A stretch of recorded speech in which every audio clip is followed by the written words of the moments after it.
Other नए प्रस्ताव पर सरकार आईआरजीसी में मतभेद की खबर है। यूरेनियम पर बात अभी ना हो, ये सरकार की तरफ से कहा गया। तो आईआरजीसी के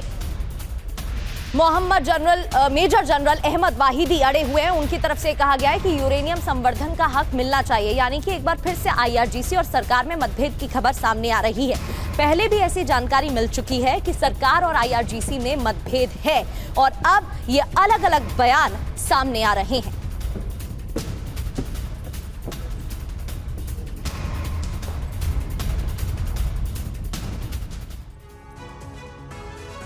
आईआरजीसी वर्सेस सरकार। हालांकि ये पहली दफा नहीं है। डोनाल्ड ट्रंप से वार्ता फंसी हुई है।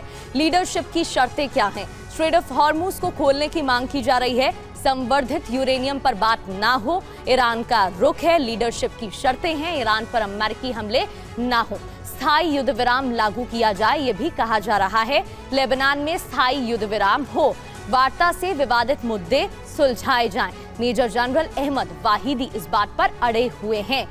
किस बात पर अड़े हुए हैं, क्या कह रहे हैं वो? हॉर्मुज पर ईरान का नियंत्रण होना चाहिए। तो लीडरशिप के अलग अलग बयान सामने आ रहे हैं। यूरेनियम संवर्धन का हक मिले, इनरिच्ड यूरेनियम सरेंडर नहीं करेंगे। सवाल ये है कि क्या ट्रंप ईरान का प्रस्ताव मानेंगे?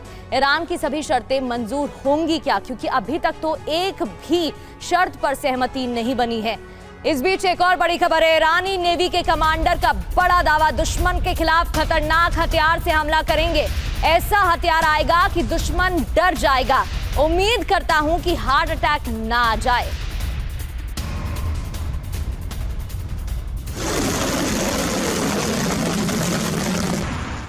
तो ईरानी कमांडर ने ये बयान क्यों दिया है? दुश्मन को हार्ट अटैक क्यों आ जाएगा? किस हथियार की बात कर रहे हैं? जल्द ऐसा हथियार लाएंगे कि दुश्मन डर जाएगा, ये कहा गया है। इसके अलावा दुश्मन का सामना बेहद खतरनाक तरीके से किया जाएगा और वो उस खतरनाक हथियार से होगा जिसको लेकर चेतावनी दी गई है। वो खतरनाक हथियार दुश्मन के नजदीक ही है। उम्मीद करता हूं उन्हें हार्ट अटैक ना आ जाए। दुश्मन ने गलत सोच लिया था कि जीत जाएंगे। सवाल ये, क्या ईरान ने परमाणु हथियार बना लिया है? सवाल नंबर 2, क्या ईरान परमाणु हमला करने वाला है? क्या चेतावनी उससे जुड़ी है? क्या अब हमला हुआ तो जंग एटमी हो जाएगी? ये भी सवाल उठ रहे हैं। तो देखिए, दुश्मन ने गलत सोच लिया था। इस तरीके के बयान दिए गए हैं कि आने वाले वक्त में हमला बहुत भयावह होगा। 3 सवाल टीवी स्क्रीन पर आपके सामने। तीसरा सवाल ये कि क्या अब हमला हुआ तो जंग एटमी होगी? क्या ईरान ने परमाणु हथियार बना लिया है? और क्या ईरान परमाणु हमला करने वाला है? ये तमाम सवाल उठ रहे हैं। मनीष, ये किस हथियार की बात की जा रही है? ऐसा क्या होगा कि हार्ट अटैक आ जाएगा? कैसे हमला किया जाएगा?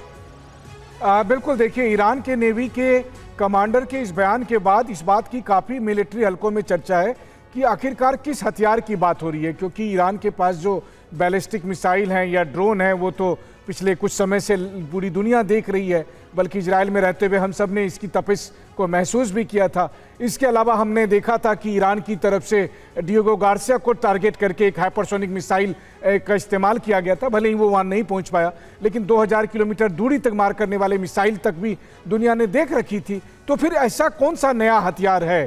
क्या या तो ये नया हथियार 4000 किलोमीटर तक मार करने वाला वो हथियार है जो कि अमेरिका तक पहुंच सकता है, उस तरह के हाइपरसोनिक मिसाइल की बात कर रहे हैं ये, या नहीं तो फिर जिस तरीके से वो ये कह रहे हैं कि दुनिया, अमेरिका और इजराइल को हार्ट अटैक आ जाएगा, तो क्या ऐसा तो नहीं कि गुपचुप तरीके से ईरान ने परमाणु बम बनाने में सफलता हासिल कर ली है और अब वो इसका आधिकारिक ऐलान करने वाले हैं? इस तरह की सरगर्मियां लगातार चल रही है।